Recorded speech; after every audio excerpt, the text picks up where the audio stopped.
म्हणून तिने शिक्षण पुढे केलं. पहिल्यापासून हुशार होती ती. तिचे डोळे पाणावले. ताई तुझं शिक्षण किती झालेलं? तू किती शिकले? मी 17 वर्षाची होती. 10वीलाच लग्न झालं. मग 10वी नंतर तू शिक्षण नाही केलं पूर्ण? दुसरं केलं बाकी खूप सारं. म्हणजे 10वी केलं? हो. त्याच्यानंतर नाही शिक्षण पुढे केलं? शिक्षण म्हणजे केलं. नंतर मी पण कथ्थक विशारद आहे. अच्छा, ओके. पण मग 10वी नंतर 12वी नाही केलंस तू? नंतर वेळच नाही भेटला. पण ताई एक सांगू का, तू शिक्षण नाही पूर्ण केलंस, पण तू तुझ्या बहिणीचं शिक्षण पूर्ण केलेलं आहेस आणि त्याच्यासाठी एकदा जोरदार टाळ्या झाल्या पाहिजे आणि कौतुकास्पद आहे हे सगळं. आज ती एम.एड झालेली आहे आणि तिने इतक्या डिग्र्या घेतल्या आहे, कथ्थक विशारद आहे. एक नणंद होती, ही होती, 3 जण शिकायला. पण ते आज कुठेतरी त्या गोष्टीची तुला कुठे खंत वाटते की एक अभिमान वाटतो की माझी बहीण आज इतकी शिकली? खंत वाटते की अभिमान वाटतोय? अभिमान वाटतो का?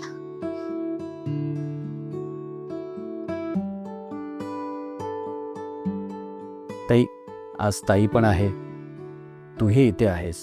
तू तिचे आभार आहे काही वेळा मानले असतील, अनेक वेळा मानले असतील, पण आज या माध्यमातून जर तुला तिचे आभार मानायचे असतील तर काय तू तिला सांगशील? आज तुझ्या बरोबर आहे. ती माझ्यासाठी माझी आईच आहे.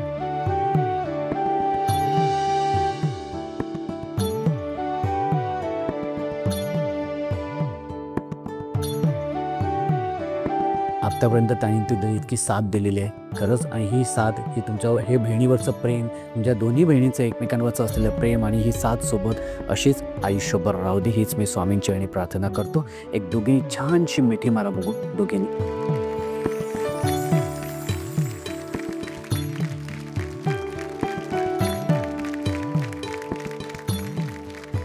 ताई, खूप छान वाटलं तुम्हाला दोघींशीही बोलून, आणि खरंच ह्या गोष्टी ज्या खूप छोट्या नसतात, फार मोठ्या असतात की त्या प्रेरणा देऊन जाणाऱ्या असतात. ठीक आहे, आपण जाऊया आपल्या खेळाकडे.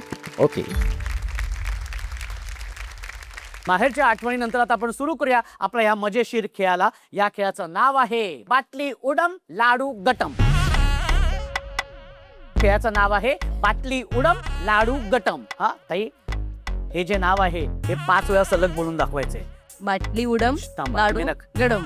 बाटली उडम लाडू गटम. लाडू गटम. हा,